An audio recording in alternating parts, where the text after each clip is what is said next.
అందరికీ నమస్తే. Welcome to Anu's kitchen. ఈ రోజు మిగిలిపోయిన ఇడ్లీతో మంచి రెసిపీ చూపించబోతున్నాను. ఇడ్లీ మంచూరియన్ తయారు చేసుకునే విధానం చూసేద్దాం. లాస్ట్ వరకు కూడా చూడండి, స్కిప్ చేయకుండా వీడియో. అప్పుడు మీకు మంచిగా తెలుస్తుంది, ఎలా చాలా టేస్ట్ గా ఉంటాయి. అలాగే ఇప్పుడు వరకు కూడా నా ఛానల్ ని సబ్స్క్రైబ్ చేయని వాళ్ళు సబ్స్క్రైబ్ చేసుకోండి. రండి, ఇది ఎలా తయారు చేయాలో చూసారు. ఇడ్లీ మంచూరియన్ తయారు చేసుకోవడానికి ముందుగా ఇక్కడ నాకు బ్రేక్ఫాస్ట్గా ఇడ్లీలు తయారు చేసినప్పుడు నాకు మార్నింగ్ ఇడ్లీలు మిగిలిపోయినాయండి. ఈ విధంగా ఇప్పుడు మంచి స్నాక్స్ ఐటమ్ చేస్తున్నాను. ఈ 6 ఇడ్లీని మనం ఎలా కట్ చేసుకోవాలి, మీడియం సైజుగా ఈ విధంగా పీస్ అన్నీ కూడా ఒక ప్లేట్లో తీసేసుకుందాము. ముక్కలన్నీ కూడా ఈ విధంగా కట్ చేసుకున్న పీసెస్ సైడ్ పెట్టేసుకుందాము. ఈ బౌల్లో 3 tablespoon cornflour, 3 tablespoon మైదా బాగా కలిపేసుకుందాము. ఈ విధంగా కలుపుకున్న వెంటనే కూడా కొద్దిగా వాటర్ పోసుకుంటూ మనం ఉండలేమీ లేకుండా పిండంతా కూడా సాఫ్ట్గా కలుపుకోవాలి. కొన్ని చూస్తే మీకు ఈ విధంగా చూస్తున్నారు కదా, మనకి ఈ విధంగా వచ్చేటట్టుగా కలుపుకోవాలి. అంత పల్స్గా కలుపుకోవాలి. బాగా హీట్ ఎక్కిన తర్వాత మనం ఫ్రై చేసుకోవాలి. 1 by 1 ఈ విధంగా వేసేసుకోవాలి. దూరంగా వేసుకోండి. ప్యాన్లో ఎన్నైతే పడతాయో అంతవరకే వేసేసుకోండి. ఇటు గోల్డెన్ కలర్ వచ్చే వరకు వేయించుకుంటే చాలండి. బాగా ఫ్రై అవ్వాల్సిన అవసరం లేదు. ఈ కలర్ వచ్చిన వెంటనే కూడా ఇంకా తీసేసుకుందాము. బాగా వేగన అవసరం లేదు. చూస్తున్నారు కదండి, ఈ విధంగా లైట్ స్టేనర్లో వేసేస్తున్నాను. అది మిగతాయి కూడా ఈ కలర్ వచ్చేంత వరకు కూడా వేయించుకోవాలి. వేయించుకునే అన్నీ కూడా ఒక బౌల్లోకి యాడ్ చేసేసుకుందాం. అన్నీ కూడా ఈ విధంగా ఫ్రై చేసుకోవాలండి.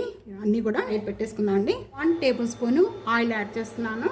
3 వెల్లుల్లిపాయ రెబ్బలు ఈ విధంగా చిన్న పీసెస్గా. దీంట్లో ఆయిల్ కాగిపోయిన వెంటనే కూడా ఈ వెల్లుల్లిపాయ రెబ్బలు వేసేసుకుందాం. అలా వేగుతూ ఉండగానే ఇక్కడ అల్లం చిన్న ఇంత దీన్ని చిన్న పీసెస్గా కట్ చేసేసుకొని వేసేసుకుందాం. వేగుతూ ఉండగానే ఒక్క పచ్చిమిర్చి వేగిపోయిన వెంటనే కూడా ఒక ఆనియన్లో ఒక హాఫ్ ఆనియన్ ఇలా లాంగ్గా పీసెస్ కట్ చేసుకోవాలి. ఇంకా ఆనియన్స్ లేకపోతే కనుక ఈ ఆనియన్స్ యాడ్ చేసుకోండి. ఇదిగా వేగితే చాలు. ఒక హాఫ్ క్యాప్సికమ్ ఈ విధంగా పెద్ద పీసెస్గా కట్ చేసుకోవాలి. Tomato sauce 1 tablespoon, half tablespoon soya sauce, red chilli sauce, half glass water, biryani powder ఒక half tablespoon, 1 tablespoon sugar add చేస్తున్నాను. ఇవన్నీ కూడా యాడ్ చేసిన వెంటనే కూడా ఇవన్నీ ఒకసారి బాగా కలుపుకుందాం. 1 పించ్ సాల్ట్. ఇక్కడ మనం ముందుగా కలుపుకున్న ఈ లిక్విడ్ అంతా కూడా, కార్న్ఫ్లవర్ లిక్విడ్ అంతా కూడా దీంట్లో యాడ్ చేసుకోవాలి. ఇది కొద్దిగా చిక్కపడతానికండి. ఇదంతా కూడా ఇప్పుడు ఈ విధంగా బాగా కలుపుకుందాము. వేసిన వెంటనే కార్న్ఫ్లవర్ వాటర్ వేసిన వెంటనే కూడా ఈ విధంగా.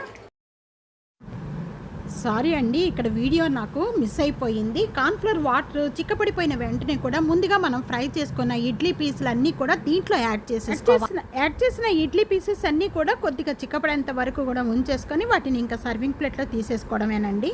ఇడ్లీలతో ఇడ్లీ మంచూరియన్ రెడీ అయిపోయిందండి. ఈవినింగ్ స్నాక్స్గా తీసుకోవడానికి, లేకపోతే పిల్లలకి లంచ్ బాక్స్లో పెట్టడానికి కానీ చాలా అంటే చాలా టేస్ట్గా ఉంటుంది. ఇడ్లీలు కూడా వేస్ట్ అవ్వకుండా ఈ విధంగా మంచి స్నాక్స్ తప్పకుండా ఇదే విధంగా ఒకసారి ట్రై చేసి మీకు ఎలా ఉందనేది కామెంట్స్లో తెలియజేయండి. వీడియో నచ్చితే కనుక ఫ్యామిలీకి, ఫ్రెండ్స్కి వీడియో షేర్ చేసి వీడియోని లైక్ చేస్తూ ఉండండి. సబ్స్క్రైబ్ చేసుకోవడం అస్సలు మర్చిపో. Thank you for watching.